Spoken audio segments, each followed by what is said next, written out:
Hello, my name's Steve Bingham. I'm a violinist and educator from the UK, and I'm over here in Krakow to talk to you about some of the pieces from PWM Edition as part of their series Music from Chopin's Land. I'm going to play you a Mazurka. It's a typically Polish dance in 3 beats in the bar with accents on the second beat of the bar. This is a lovely example from the PWM Violin Miniatures series by Emil Młynarski, and we're going to play you the opening section to give you a feel for this piece.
So you can hear right from the beginning those typical accents on the second beat of the bars with the big chords. It's a great opportunity for a student to practice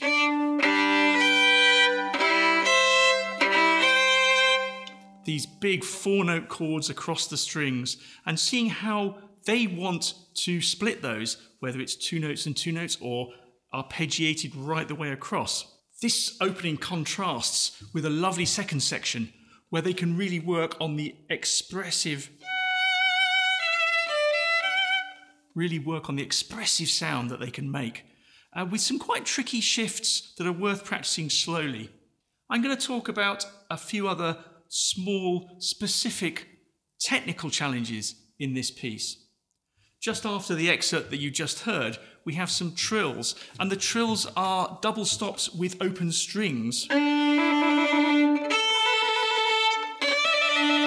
So on those, you have to make sure that the finger that's trilling is in an unusually high position above the string so that the open string can ring without being damped by the finger. So it's an unusual hand shape and worth practice. At the end of that, there's also a shift up to a harmonic D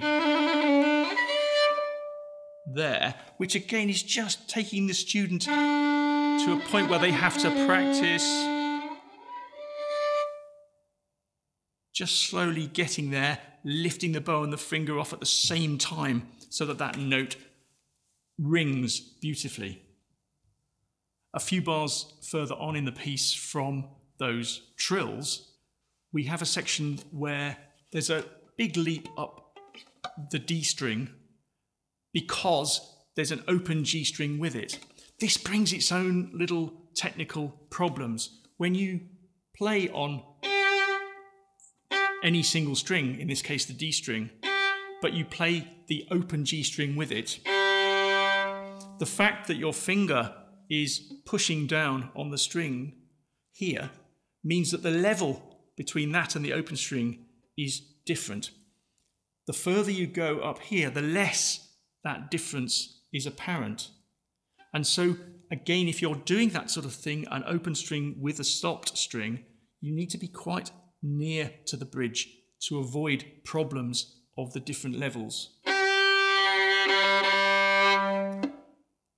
When we jump up an octave, it becomes more of an issue.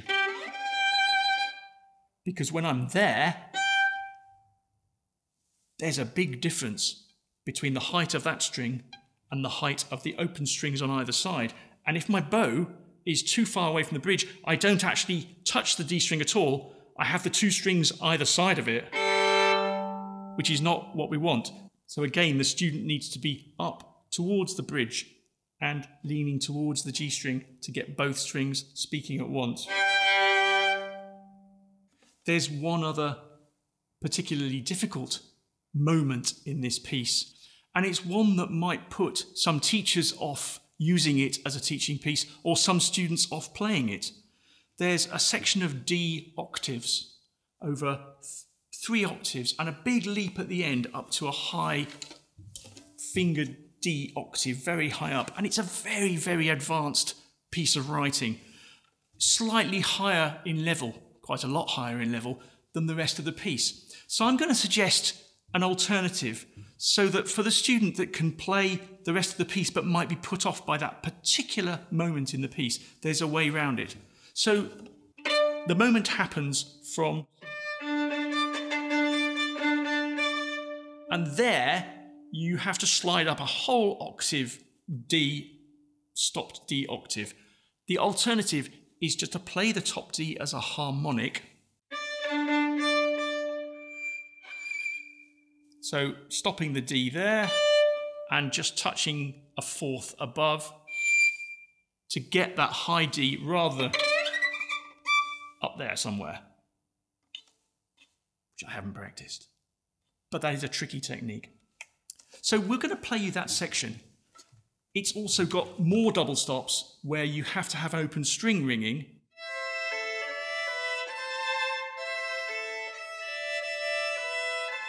And again, that's really worth practicing this high finger position so that the open E string is not touched by the finger on the A string. Because any normal hand position lower down will affect the E string. So we're going to play you that with my little alternative cheat on the top D. Just after it, there's a section where it's a technique called barriolage. This is where you're playing usually an open string note with varying notes on a different string, but absolutely one after the other.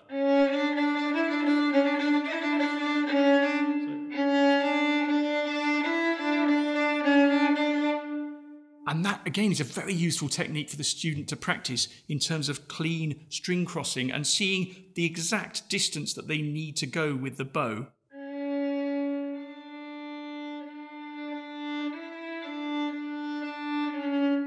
To go between those notes. So you'll hear that in this little excerpt.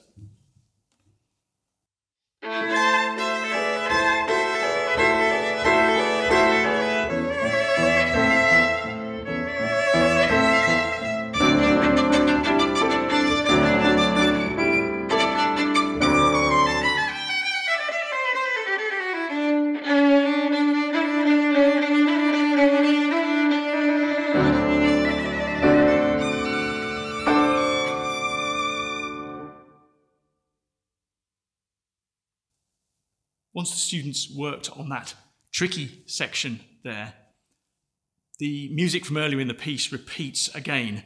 So when they've learnt the first page, they've sort of learnt most of the third page as well, which is always a good feeling. And then we just have a tricky moment at the very end of the piece with a 4-note chord, which is a fairly standard chord, except that the composer puts a harmonic on the top note. And because the student is playing in first position a B and a G, the stretch, the reach to get the harmonic, to get that, it's a big stretch. So again, that's going to take a little bit of practice from the student to work out the stretch and also to try and make it speak nice and cleanly at the very end of the piece. I'm going to try and make it speak nice and cleanly now by playing the last 3 bars with you.